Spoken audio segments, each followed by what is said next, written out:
এক ভক্ত রোজ মন্দিরে যায়, জগন্নাথ দেবের সামনে মাথা ঠোকে আর বলে, প্রভু এই আমার এত বিপত্তি, তুমি আমাকে একটু দেখো না। রোজ মাথা ঠোকে।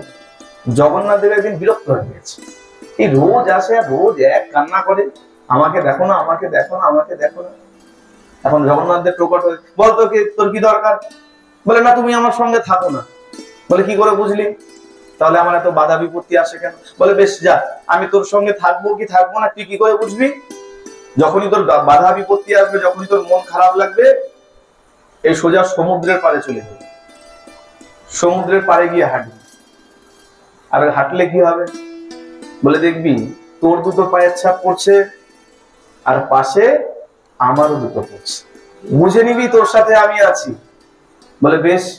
এভাবে যখনই মন খারাপ লাগে সমুদ্রের পাড়ে চলে যায়, আর যেই হাঁটে দেখে হ্যাঁ পাশে আরো দুটো পড়ছে, বুঝে গেল না ঠাকুর আছে, মন শান্ত হয়ে গেল। এত বিপত্তি, মন শান্ত, না ঠাকুর আছে, আর কোনো অসুবিধা নেই। একদিন এত বড় বিপত্তি এসছে, রোজ মন্দিরে যায়, আজকের আগে মন্দিরে যায়, সোজা ছুটে চলে গেছে একদম সমুদ্রের পাড়ে। সমুদ্রের পাড়ে গিয়ে হাঁটতে শুরু করেছে, আর যে হাঁটতে শুরু করেছে বলে, ও মা, সবাই সত্য কথাই বলে, বিপদের সময় ভগবান নাকি দেখে না। সত্যই তো, যেই হাঁটতে শুরু করেছে দেখছে তার নিজের পায়ের ছাপ দুটো পড়ছে, পাশে ভগবানের ছাপ দুটো। ছুটে গেছে মন্দিরে, সবাই ঠিকই বলে তুমি ঠক, তুমি মিথ্যা কথা বলো।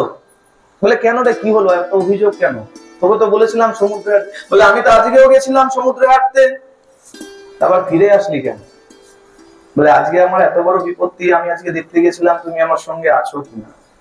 সমুদ্রের পাড়ে গিয়ে যখন হাঁটছি দেখছি শুধু আমার দুটো পায়ের ছাপ পড়ছে, তোমার দুটো নাই, তুমি অনেক আগেই পালিয়ে গেছো।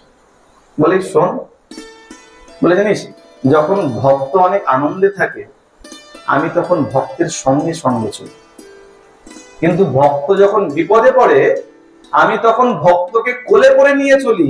ওই যে পায়ের ছাপ দুটো দেখেছিস, ওই দুটো তোর না, ওই পায়ের ছাপ দুটো আমার। বলিয়ে জগন্নাথ ভগবান কি।